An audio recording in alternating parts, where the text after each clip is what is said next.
बहुत सारी समस्याओं को जाना और एक बहुत बड़ी संख्या यहाँ माताओं बहनों की भी है जो बड़े लंबे समय से जिम्मेदारी से इस मंच की तरफ देख रही है। बहुत बड़ी संख्या में नौजवान और जिम्मेदार लोग भी पहुंचे हैं। हालांकि आप भी जानते हैं कि पहले ये रैली 1 तारीख को होनी थी, लेकिन प्रशासन और सरकार द्वारा परमिशन नहीं दी गई और 1 तारीख के कार्यक्रम को आगे बढ़ा के 8 तारीख को करना पड़ा।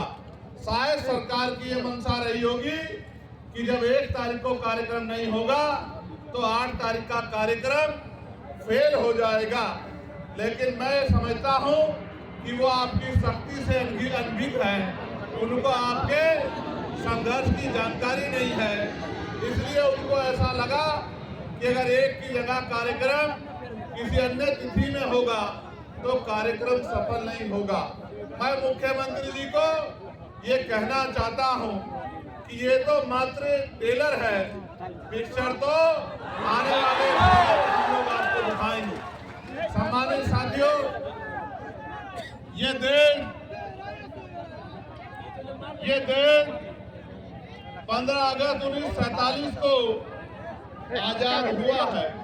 14 अगस्त 1947 ब्रिटिश हुकूमत के अधीन होने के कारण आज इस देश में बहुत सारे हक अधिकार हक वंचित समाज के लोगों को नहीं है। यहाँ तक कि देश में सदियों से चली आ रही कुप्रथाएं भी थी, जिनमें विधवा विवाह न होना, बाल विवाह होना, महिलाओं को सती प्रथा जैसी कुरीतियों का सामना करना और भी ऐसी बहुत सारी कुरीतियां और प्रतिबंध लगा के हक वंचित समाज के लोगों को गरीबी, बेबसी, लाचारी और जुल्म जाति का जीवन जीने के लिए मजबूर किया गया।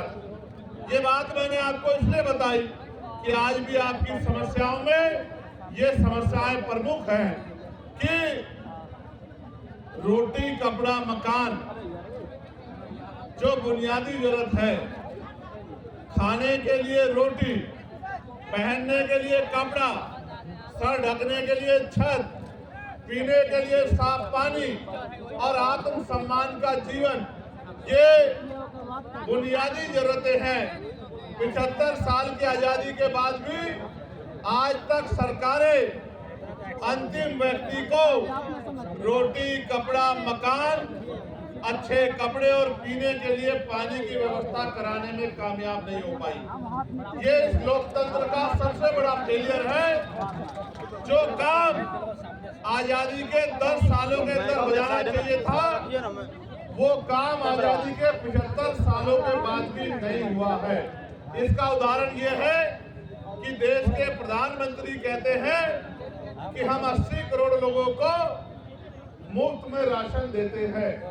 अगर इस देश में लोगों की जेब में पैसा होता, वो गरीबी के जीवन से निकल पाते, तो 80 करोड़ लोगों को मुफ्त में राशन नहीं देना पड़ता। क्योंकि भारत का खून स्वाभिमानी खून है। ये हाथ फैलाने में नहीं, मजबूती से संघर्ष करने में भरोसा रखता है, लेकिन इनको मजबूर किया गया है हाथ फैलाने के लिए, सिस्टम बना के किया गया है। मैं इसलिए आपसे कह रहा हूं और मैं तर्क के साथ आपको कहना चाहता हूं, मीडिया भी इस बात को दिखाएगा कि भारत के साथ साथ कई ऐसे अन्य कंट्रियां भी हैं, कई ऐसे देश भी हैं जो भारत के समकालीन या भारत के बाद आजाद हुए, और आज उन देशों में जाके देखोगे तो आपको एहसास होगा कि वो भारत से लगभग 50 साल आगे चल रहे हैं। जब एक समय में आजाद हुए देश अगर बहुत दूर न जाके कहीं चाइना को देखा जाए, भारत की इकोनॉमी, यहाँ के नेतागण 5 ट्रिलियन बनाने की बात करते हैं। अगर हम चाइना की इकोनॉमी से उसकी तुलना करें तो हम 1/4 पर भी नहीं पहुंच पाए हैं। एक समय में आजाद हुए देशों में इतना अलग अलग तरह का आर्थिक गैर बराबरी का जो उदाहरण मिलता है, ये इस बात का उदाहरण है कि आज भी इस देश का अंतिम व्यक्ति बुनियादी सुविधाओं से वंचित है। और मुझे कहने में कोई परहेज नहीं है कि इनमें भी दलित, आदिवासी और पिछड़े वर्ग के लोगों के हाल बहुत बुरे हैं। आज भी हमारी बहनों को घर चलाने के लिए कोल्हू पे काम करना पड़ता है, भट्टों पे काम करना पड़ता है, दूसरों के जमींदारों के खेतों में काम करना पड़ता है, सर पे ईंटें उठानी पड़ती है। मुझे सबसे बड़ी पीड़ा तब हुई थी जब कोरोना काल में मजदूर शहरों से पलायन करके घर की तरफ चला था और इन सरकारों के पास उन मजदूरों को देने के लिए, घर पहुंचाने के लिए ट्रेन की व्यवस्था भी नहीं थी।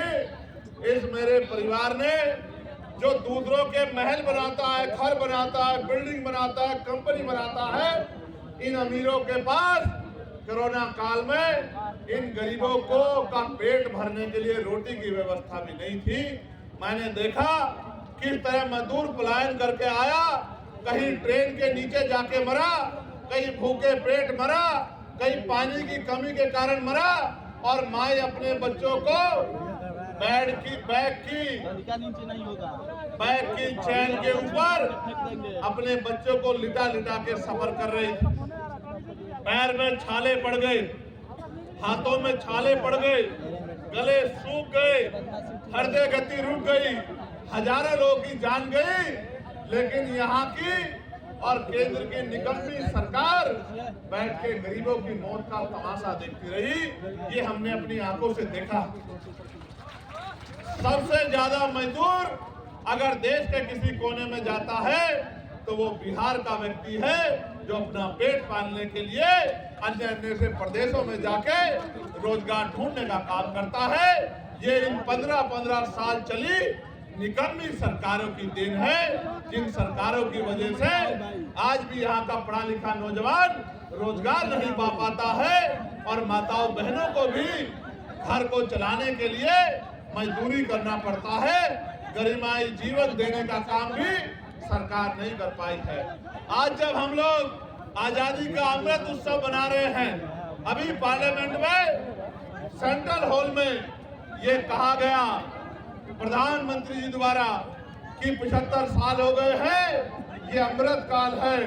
ये कैसा अमृत काल है जहां एनसीआरबी का डाटा ये कहता है कि रोज महिलाओं के शरीर की धज्जियां उड़ाई जाती है, सामूहिक बलात्कार होते हैं, महिलाओं को तेजाब से नहलाया जाता है, महिलाओं की अस्मत को रोजा जाता है, महिलाओं को दफ्तरों में और दफ्तरों के बाहर और गांव में सामंती व्यवस्था के आगे अपने आत्म सम्मान की रक्षा वो नहीं कर पाती। ये भी हमारे सामने ही है। और सरकारें कहती है और व्यवस्था कहती है कि भारत एक ऐसा देश है जहां महिलाओं को पूजा जाता है। मेरे बराबर में मीडिया की बहनें खड़ी हैं, नीचे महिलाएं जो पुलिस की नौकरी कर रही है वो बहनें भी खड़ी हैं। कभी उनके मन से भी पूछ के देखना कि रात को 10-11 बजे क्या वो उत्तर प्रदेश में, बिहार में या उत्तर प्रदेश में या देश के किसी भी प्रदेश में क्या ईमानदारी से निकल सकती है? सच ये है वो अकेले तो छोड़िए, वो परिवार के साथ भी आज नहीं निकल सकती है। ऐसी ऐसी घटनाएं सामने आती है कि हृदय कांप जाता है, और कुर्सी में बैठे नेता और उनके चाटुकार अधिकारी ऐसी ऐसी घटनाओं में आंखें बंद कर लेते हैं। जब मैं बिहार के साथियों से बात करता हूं तो पता लगता है 13 साल की बच्ची का रेप हुआ, 12 साल की बच्ची का रेप हुआ, 15 साल की बच्ची गायब हो गई, 2 सगी बहनें गायब हो गई, कहीं मार के 2 बहनों को लटका दिया गया। तो ऐसा महसूस होता है कि देश में गरीबों का, और गरीबों में भी दलित पिछड़े आदिवासियों का, उनकी बच्चियों की इज्जत का कोई मोल नहीं है। यहाँ इस देश में कुत्ते, बिल्ली, बकरी, गाय, गधे, घोड़े की भी इज्जत है, उनके अवधि सम्मान है, लेकिन इंसानों का सम्मान नहीं है। तो ये महसूस होता है कि ये सरकारें किसका काम कर रही हैं? क्या ये गरीबों का काम कर रही है या ये अमीरों का काम कर रही है? यहाँ हमारे सेना में घोर जातिवाद और अपमान का सामना करने वाले हमारे साथी भी यहाँ मौजूद हैं, जो लंबे समय से इस गैर बराबरी और इस अन्याय के खिलाफ लड़ रहे हैं। लेकिन मुझे बड़े कष्ट के साथ कहना पड़ रहा है कि ये सत्ता के पास भी गए और विपक्ष के बड़े बड़े नेताओं के पास भी गए, लेकिन इनकी समस्या का समाधान सरकार नहीं कर पा रही है। इसका मतलब सरकार नहीं चाहती कि सेना के साथियों के तिरंगे को उठाने वाले साथियों का सम्मान होना चाहिए। सम्मानित साथियों, मैं किस की पीड़ा आपके सामने रखूं?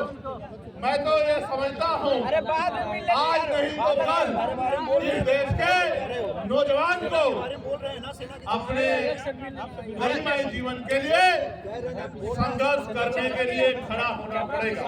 और जब तक इस देश का नौजवान और इस देश में भी बिहार का नौजवान अपने पैरों पे खड़ा होके इस जनजाति गरीबी बेबसी लाचारी की बेटियों को काटने का काम नहीं करेगा, तब तक इन सत्ता में बैठे फर्जी मसीहाओं के जरिए आपकी जिंदगी बदलने वाली नहीं। सम्मानित साथियों, आप ये जानते हैं कि हमारे संतों, गुरुओं, महान पुरुषों ने अपने बच्चों का बलिदान देके इस देश में संविधान के रूप में एक इतनी बड़ी शक्ति हमें दी, एक जीवित ग्रंथ हमें दिया जो संविधान अंतिम व्यक्ति को भी सम्मान का जीवन दिलाने की बात करता है, जो अंतिम व्यक्ति को भी गारंटी देता है रोटी कपड़ा मकान की, जो महिलाओं को भी पुरुषों के बराबर मुख्य धारा में खड़े होकर सम्मान का जीवन देने की गारंटी देता है। लेकिन सम्मानित साथियों, आज जब हम आकलन करते हैं, चिंतन करते हैं, तो हमें ये महसूस होता है कि देश संविधान से नहीं चल रहा है। सत्ता में बैठे अहंकारी लोग संविधान को ताक पे रख के प्रदेश को और देश को चलाने का काम कर रहे हैं। नौजवान परेशान है, किसान परेशान है, सेना का जवान परेशान है, होमगार्ड के भाई परेशान है, चौकीदार परेशान है, ममता परेशान है और परेशान नहीं है तो आपके राजभवन में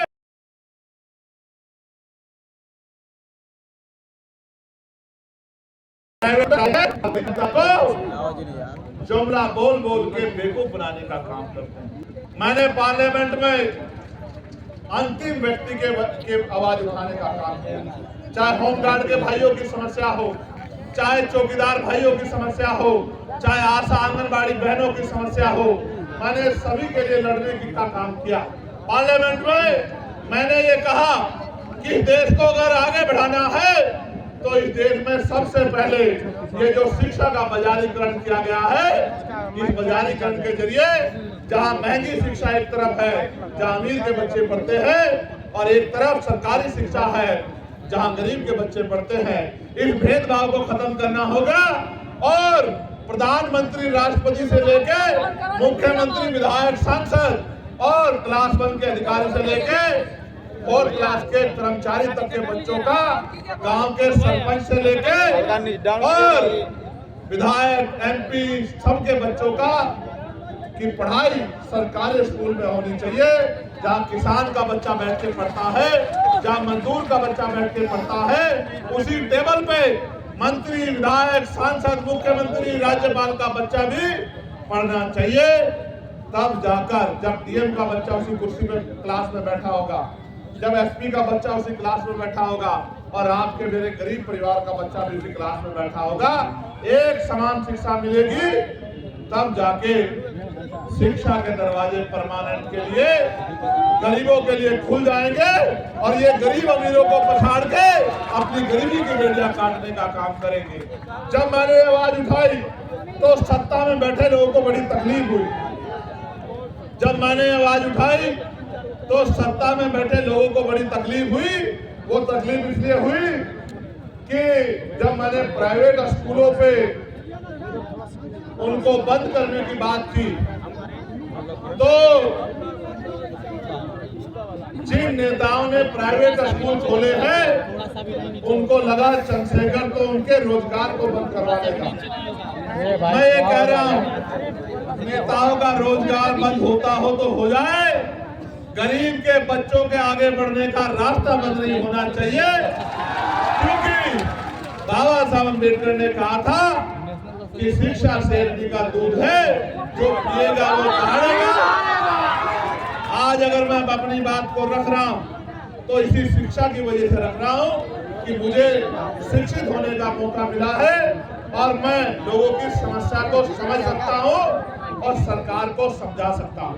मैंने ये कहा पार्लियामेंट में कि अगर इस देश को बदलाव करना है तो हेल्थ पॉलिसी में सुधार की जरूरत है। पूछा गया कैसी होनी चाहिए, मैंने कहा होनी ऐसी चाहिए कि गरीब के बच्चों को भी, गरीब आदमी को भी सरकारी अस्पताल में इलाज के लिए सरकार कहती है कि हमने बड़े अच्छे सरकारी अस्पताल बना दिए हैं। साल के अंदर ये काम करके नहीं दिखाया तो जो आप कहोगे वो बात हम लोग स्वीकार करेंगे। आप पिछले लंबे समय से कभी किस पार्टी को मौका देते आए हो, कभी आप किसी को बनाते हो, कभी आप किसी को बनाते हो और 5 साल तक आप इंतजार करते हो कि ये नेता किसी के बारे में ऐसे शब्द न कहो जो आप अपने पिता के लिए नहीं सुन सकते। अगर सुन सकते हो तो कहो, मैं आपको गलत रास्ते पे नहीं ले जाना चाहता। हमेशा याद रखो, दूसरे के लिए उन्हीं शब्दों का प्रयोग करो जो आप अपने लिए सुन सकते हो। अगर नहीं सुन सकते हो तो ऐसे शब्दों का प्रयोग न करो, क्योंकि हर आदमी सम्मान रखता है। हमारा उनका राजनीतिक विरोध है, उनके कार्यशैली अच्छी नहीं है, हम उनकी आलोचना कर सकते हैं, उनके द्वारा बोले गए झूठ को बेनकाब कर सकते हैं, जनता के सामने उनकी असलियत को रख सकते हैं, लेकिन किसी को गलत कहना व्यक्तिगत रूप से ये अच्छा नहीं है। इसलिए मैं अपने साथियों से कहूंगा कि वो समझदार बने। साथ साथ मैं आपको ये कह रहा था कि यहाँ के नेताओं को आपने भरोसा किया। आप चुनाव से पहले वो आपकी गली में आते, आपके पैर पकड़ते, आपको चाचा, ताऊ, भाभी, बहन, चाची, ताई, पता नहीं क्या क्या शब्द कहते हैं। क्यों? क्योंकि बाबा साहब अम्बेडकर ने अपने 4-4 बच्चों की कुर्बानी देके आपकी उंगली में वो शक्ति दी है, जिसको चाहे कुर्सी में बिठा दो और जिसको चाहे कुर्सी से गिरा दो। अगर ये वोट की शक्ति आपके पास नहीं होती, सम्मानित साथियों, का परिणाम है कि चुनाव के बीच में, चुनाव के समय ये लोग आपके बीच आते हैं, लेकिन चुनाव के बाद क्या? 5 साल तक आप लोग इंतजार करते हैं कि नेता दोबारा दिखाई दे जाए, लेकिन नेताजी दोबारा नहीं आते।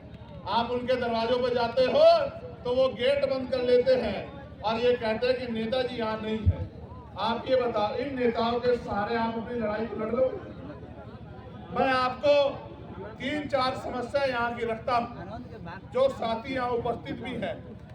एक समस्या जो बड़ी समस्या है वो हमारे होमगार्ड के भाइयों की है।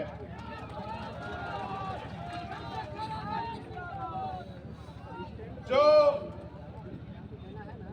विज्ञापन संख्या 2/2/2011 की बहाली 2022 में ली गई, 13 वर्षों के विलंब से बहाली की गई। इसके बावजूद भी फिजिकल, मेडिकल एवं औपबंधिक मेगा सूची नाम रहते हुए इन लोगों को नियुक्ति नहीं दी जा रही है।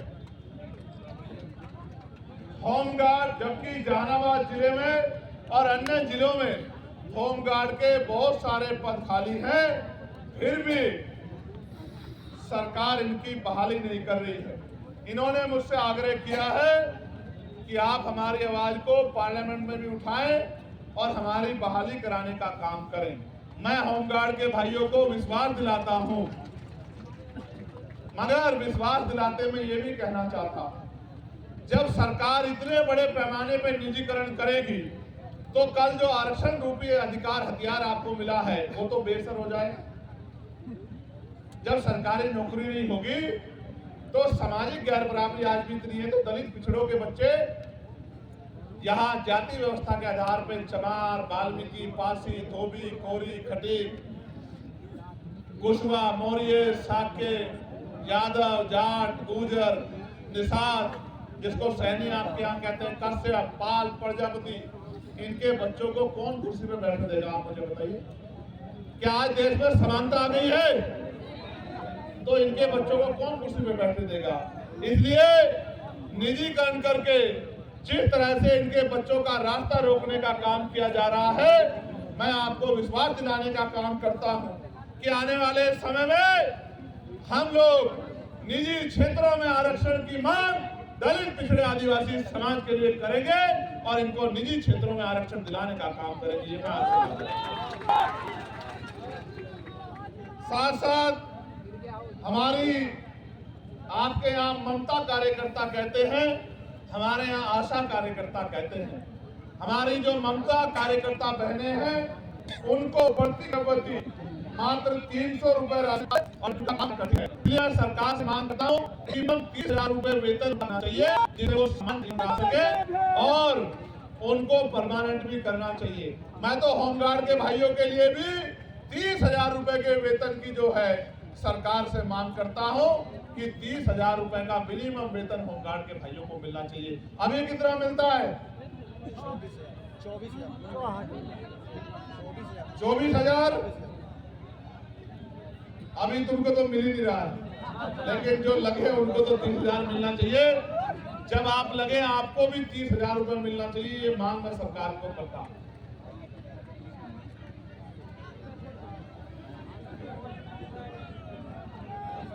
ज्वाइनिंग नहीं हो रही है ना? ज्वाइनिंग भी होगी और जिस दिन ज्वाइनिंग होगी आप लोग बहुत बहुत धन्यवाद भी चंद्रशेखर आजाद का और भीमार्मी आजाद समाज पार्टी का करोगे।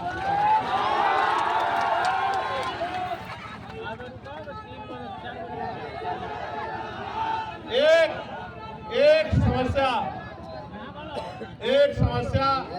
जो SC/ST के कर्मचारियों ने मेरे सामने रखी है।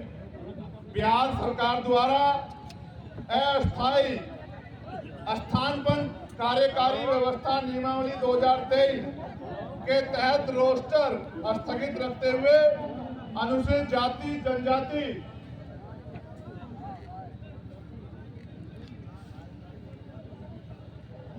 कोटि के अनुमान्य 17% पदों को फ्रीज रखकर शेष 83% पदों पर मूल कोटि की वरीयता के आधार पर प्रोन्नति के पद 56 में विहित वेतनमान के साथ उच्चतर पद पर कार्यकारी प्रभार माननीय सर्वोच्च न्यायालय में लंबित सिविल अपील संख्या 4800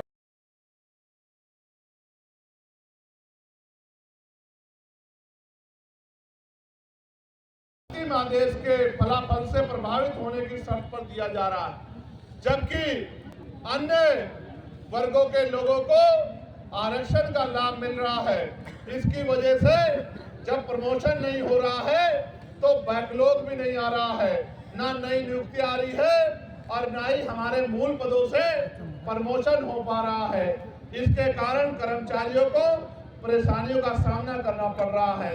मैं इस मंच के माध्यम से शेड्यूल कास्ट शेड्यूल ट्राइब के कर्मचारियों से कहना चाहता हूं कि अब मैं दिल्ली जाके पार्लियामेंट में और वेलफेयर कमेटी में आपका मामला जो है रखने का काम करूंगा और साथ साथ मैं आपको भी ये कहना चाहता हूं, आप भी कमर कस लो। जो सरकार आपके अधिकारों को लूटने का काम कर रही है उस सरकार को मिट्टी में मिलाने का काम भी 2025 में हम लोग करेंगे।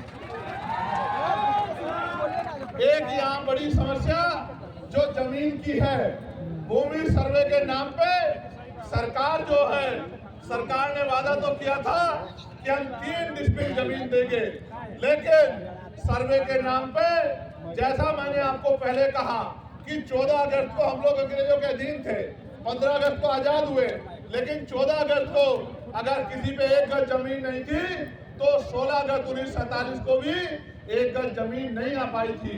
सरकारी जमीनों पे ही गरीब लोग रहते थे। 70-70 साल से जिस जमीनों पे लोग रह रहे हैं, सर्वे के नाम पे वो जमीनें छीन के पैसे वालों को, जमींदारों को, ताकतवर लोगों को, सामंतियों को देने का काम यही निकम्मी नीतीश कुमार जी की सरकार करने का काम कर रही है। डबल इंजन की सरकार करने का काम कर रही है।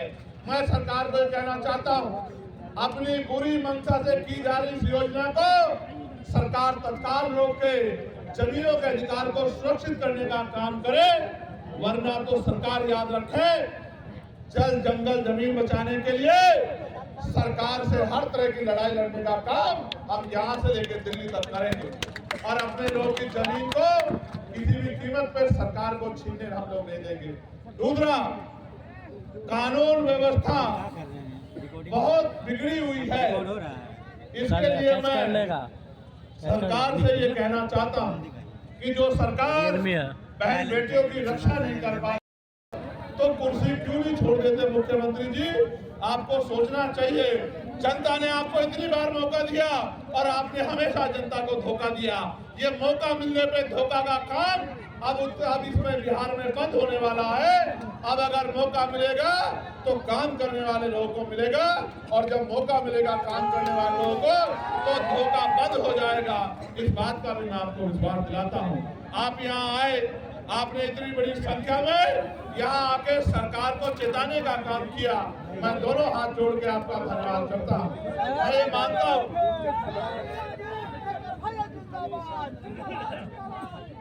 मैं मानता हूँ कि आपने पिछले 7-8 साल में बहुत मेहनत की है।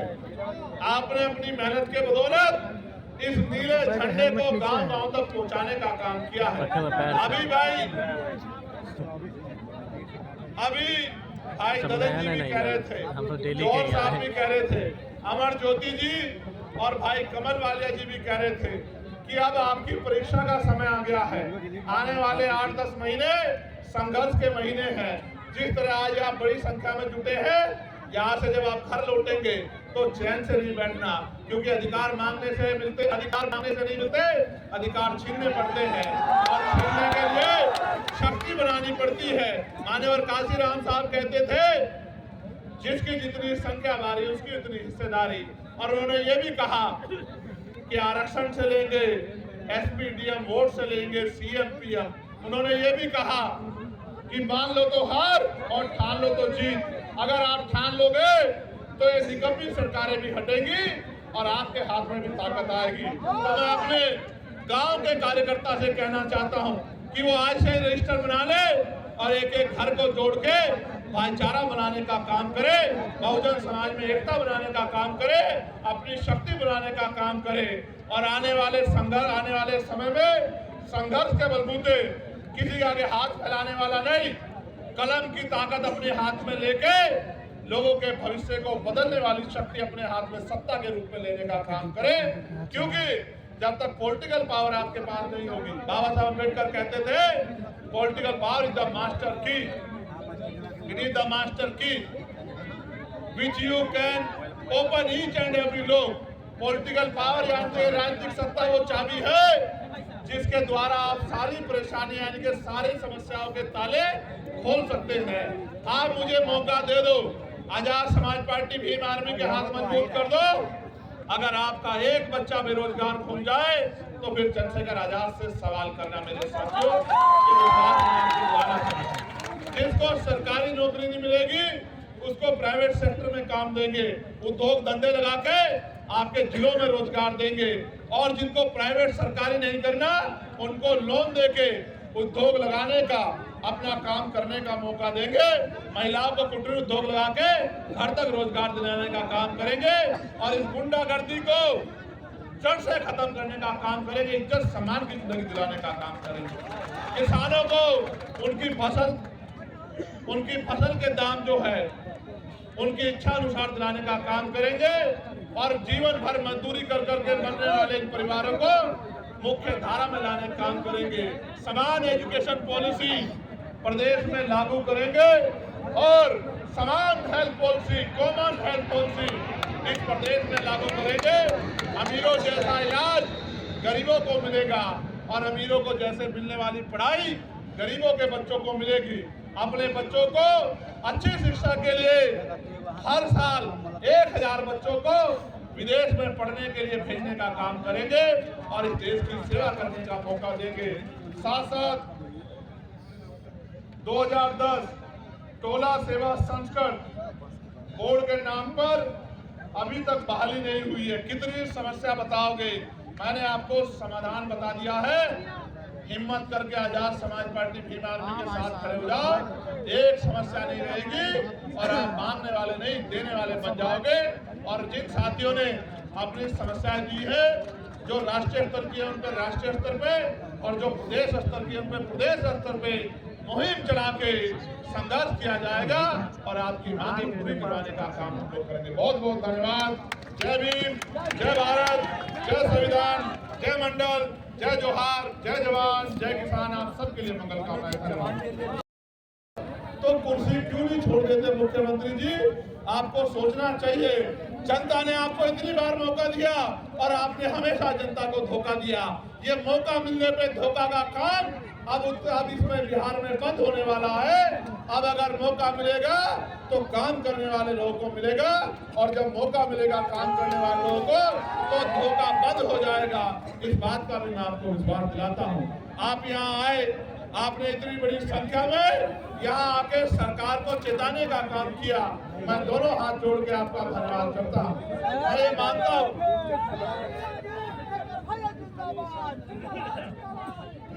मैं मानता हूँ कि आपने पिछले 7-8 साल में बहुत मेहनत की है। आपने अपनी मेहनत के बदौलत इस नीले झंडे को गांव-गांव तक पहुंचाने का काम किया है। अभी भाई ददन जी भी कह रहे थे, जौहर साहब भी कह रहे थे, अमर ज्योति जी और भाई कमल वालिया जी भी कह रहे थे कि अब आपकी परीक्षा का समय आ गया है। आने वाले 8-10 महीने संघर्ष के महीने हैं। जिस तरह आज आप बड़ी संख्या में जुटे हैं, यहाँ से जब आप घर लौटेंगे तो चैन से नहीं बैठना, क्योंकि अधिकार मांगने से नहीं मिलते, अधिकार छीनने पड़ते हैं और छीनने के लिए शक्ति बनानी पड़ती है। मान्यवर काशीराम साहब कहते थे, जिसकी जितनी संख्या भारी उसकी उतनी हिस्सेदारी। और उन्होंने ये भी कहा कि आरक्षण से लेंगे, एसपी डीएम वोट से लेंगे, सीएम पीएम। उन्होंने ये भी कहा कि मान लो तो हार और ठान लो तो जीत। अगर आप ठान लोगे तो ये निकम्मी सरकारें भी हटेंगी और आपके हाथ में भी ताकत आएगी। तो मैं अपने गांव के कार्यकर्ता से कहना चाहता हूं कि वो आज से रजिस्टर बना ले और एक एक घर को जोड़ के भाईचारा बनाने का काम करे, बहुजन समाज में एकता बनाने का काम करे, अपनी शक्ति बनाने का काम करे और आने वाले समय में संघर्ष के बलबूते किसी के आगे हाथ फैलाने वाला नहीं, कलम की ताकत अपने हाथ में लेके लोगों के भविष्य को बदलने वाली शक्ति अपने हाथ में सत्ता के रूप में लेने का काम करें। क्योंकि जब तक पॉलिटिकल पावर आपके पास नहीं होगी, बाबा साहब अम्बेडकर कहते थे political power is the master की, इट इज द मास्टर की which you can open each and every lock. Political power यानी राजनीतिक सत्ता वो चाबी है जिसके द्वारा आप सारी परेशानी यानी कि सारी समस्याओं के ताले खोल सकते हैं। आप मुझे मौका दे दो, आजाद समाज पार्टी भीम आर्मी के हाथ मजबूत कर दो। अगर आपका एक बच्चा बेरोजगार घूम जाए तो फिर चंद्रशेखर आजाद से सवाल करना मेरे साथियों। जिसको सरकारी नौकरी नहीं मिलेगी उसको प्राइवेट सेक्टर में काम देंगे, उद्योग धंधे लगा के आपके जिलों में रोजगार देंगे और जिनको प्राइवेट सरकारी नहीं करना उनको लोन देके उद्योग लगाने का अपना काम करने का मौका देंगे। महिलाओं को कुटीर उद्योग लगा के घर तक रोजगार दिलाने का काम करेंगे और इस गुंडागर्दी को जड़ से खत्म करने का काम करेंगे, इज्जत सम्मान की जिंदगी दिलाने का काम करेंगे। किसानों को उनकी फसल के दाम जो है उनकी इच्छा अनुसार दिलाने का काम करेंगे और जीवन भर मजदूरी कर करके मरने वाले इन परिवारों को मुख्य धारा में लाने का काम करेंगे। समान एजुकेशन पॉलिसी प्रदेश में लागू करेंगे और समान health policy, common health policy इस प्रदेश में लागू करेंगे। अमीरों जैसा इलाज गरीबों को मिलेगा और अमीरों को जैसे मिलने वाली पढ़ाई गरीबों के बच्चों को मिलेगी। अपने बच्चों को अच्छी शिक्षा के लिए हर साल 1000 बच्चों को विदेश में पढ़ने के लिए भेजने का काम करेंगे और इस देश की सेवा करने का मौका देंगे। साथ साथ 2010 टोला सेवा संस्करण बोर्ड के नाम पर अभी तक बहाली नहीं हुई है। कितनी समस्या बताओगे? मैंने आपको समाधान बता दिया है। हिम्मत करके आजाद समाज पार्टी भीम आर्मी के साथ खड़े हो जाओ, एक समस्या नहीं रहेगी और आप मांगने वाले नहीं देने वाले बन जाओगे।